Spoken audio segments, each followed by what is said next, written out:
Routine के अनुसार 3 दिन हमनी के मैथ रहे और 3 दिन मैथ रहे, 1 दिन है संस्कृत, 2 दिन है इंग्लिश और साइंस, दोनों एक के साथ बाटे। सबसे पहले लाइट बार दिन पीछे नहीं भारत। अब देखो लो, आज हमनी के 3 दिन कंप्लीट कर ले जब मैथ के और आज चौथा दिन हटे। आज हमनी के पढ़े के बाटे संस्कृत। संस्कृत जौन शब्द बाटे संस्कृत, इस संस्कृत शब्द जौन बाटे ई एक तरह के भाषा हटे। काटे भाषा मतलब कि लैंग्वेज, जैसे कि हमनी के हिंदी एगो भाषा हटे, संस्कृत भी वही तरीका से एगो भाषा हटे। जब एकरा के हमनी के का करम जा, एकर संधि विच्छेद करम जा तो आवेला सम प्लस कृत। सम प्लस कृत से मिल के हमनी के संस्कृत बनल बाटे। सम प्लस कृत से मिल के का बनल बा संस्कृत। अब संस्कृत के जाने से पहले मान के चलो तो अभी तो सब जना शुरू से जानता रहो संस्कृत के बारे में, अगर पहले से केहू के जानकारी भी ना हुई तो जौन भी चीज एकरा में बाटे, जैसे इंग्लिश पढ़े आदमी के कब आवेला, जब ओकरा मीनिंग याद रहेला। जब आदमी के मीनिंग याद रही तबे ना ओकरा इंग्लिश बोले आई। तो जब हमनी के शब्दार्थ याद रही, मतलब कि शब्द और ओकर अर्थ, तब जाके संस्कृत पढ़े और ओकर अर्थ समझे आई। तो कुछ जौन बेसिक टॉपिक बाटे जेकरा बारे में जानल हमनी के बहुत जरूरी बा, ओकर पहले तो हम लोग शब्दार्थ लिखल हो हमरा साथे साथे और एकरा के काल याद करके सुनावे के भी बाटे। सबसे पहला जौन बाटे एगो होला हमनी के मैं, और मैं के कहल जाला अहम। फिर होला हम दोनों। ए तो हाला मत करो लो, हाला नहीं के करे के केहू के तनी ना लोग तो बस 5 मिनट रुकियो जी, लो कोनो दिक्कत नहीं है। हम दोनों के होला आवाम, आवाम।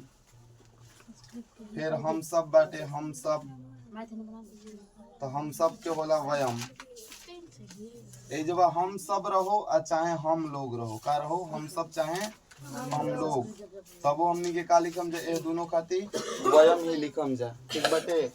अब एक बाद देखो वो होला वह जब पुलिंग रही, पुलिंग मतलब कि जब कोनो पुरुष के बारे में बात हुई तब वो समय हमनी के लगाइम जा सह। का लगाइम जा सह।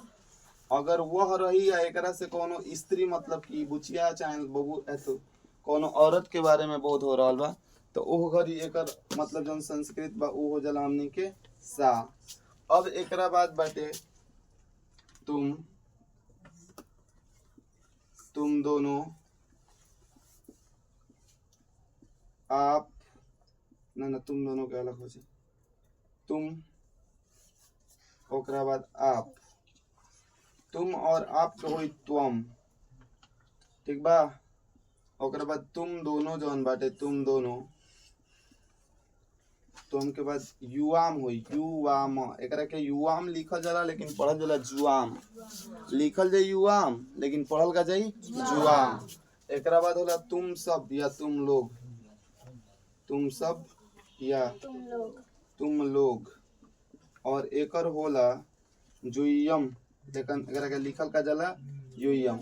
अब देखा लो, मैं के हो गइल, हम सब के हो गइल, वह के हो गइल। एकरा बाद एकरा साथ साथ हमनी के इहो तो जाने के चाहिए कि वे दोनों, अगर कही कि वे दोनों, तो वे दोनों देले रही तब एकरा खातिर हमनी के तो लगाइम जा। का लगाइम जा।